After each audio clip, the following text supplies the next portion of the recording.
Hi guys, welcome to another Seb Sesh. I'm Seb, head mixologist at Gin and Tonic, and I have a drink for you today which is gonna feel every day feel like a Sunday. Now, I know we all like a good Bloody Mary every now and then, but today I want to encourage you to be adventurous and we're gonna try something new called the Red Snapper. So the Red Snapper is basically a Bloody Mary, but we're flipping the vodka, we're flipping it to gin. There is no right way or wrong way when it comes to a good Bloody Mary. Some people use up to 20 ingredients, some people use a premix in there, but for the Red Snapper we're gonna do today, we're gonna build this from scratch. So we're gonna start off by muddling 2 or 3 mozzarella olives or any tasteful, decent olives you can find in your local shop. So I'm gonna go ahead and add 3 of these. And also I'm gonna be adding 5 to 10 ml of the brine inside the mix. Next, if you like spicy, like I do, I'm gonna go ahead and add just a segment of chili. If you wanna push it further, you can add more. It's a personal taste involved there. And I'm also gonna be adding just a small segment of cucumber, but also a small segment of celery.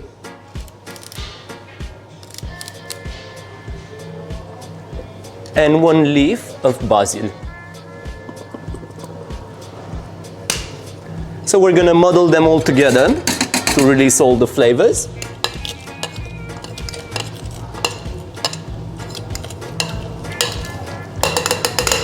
All right, now it's time to spice it up. So we're gonna add 2 dash of Worcester sauce.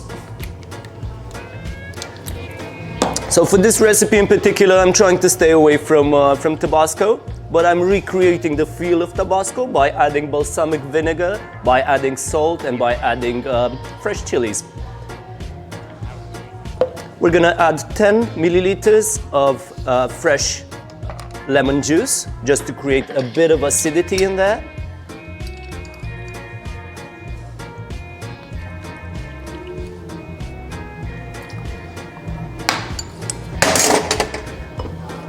So next, it's time for the perfect gin.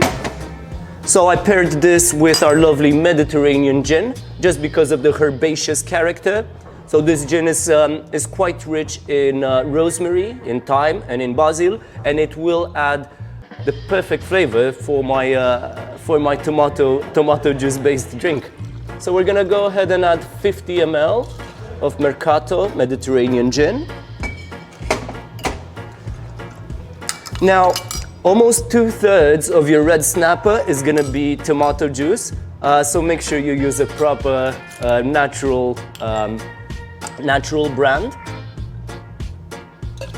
as it will make all the difference in the world. So I'm gonna go ahead and add 125 ml of tomato juice. So this is the time where we can still adjust it, we can still make changes to it. As I said before, there is no right and wrong with this one, because it's up to everyone's personal taste. Some might like it hot, spicier, some might not like it spicy at all. Feel free to skip the chili in that case. This is spot on. So next what we're gonna do is we're gonna throw it, and that way we're gonna create just a tad of aeration in there, but we're also gonna chill the drink. So as a rule of thumb, no Bloody Mary or no tomato juice based drink will be shaken. That's just as a rule of thumb. So I'm gonna go ahead and throw this just a few times to chill it.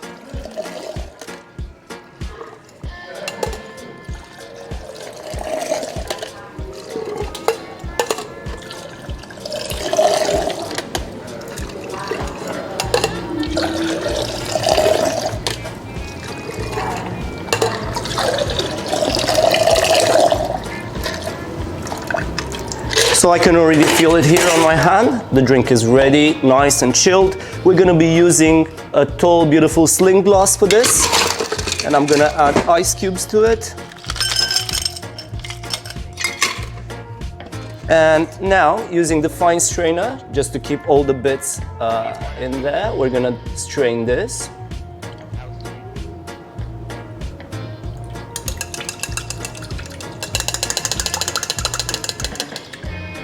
Right. Now for the garnish, I do encourage you to go creative. This is just one option that I'm gonna show you now, but you can literally go crazy with this.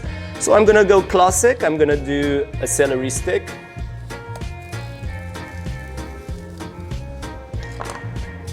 And we're just gonna attach that next to the straw over here.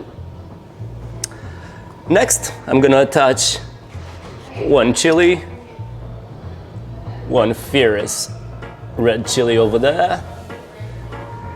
Even a bit further, and we're gonna touch base with the botanical character of the gin. I'm gonna add rosemary, just here on the side, close to the nose. Right. Also, chromatic, I'm gonna go for one lemon wedge.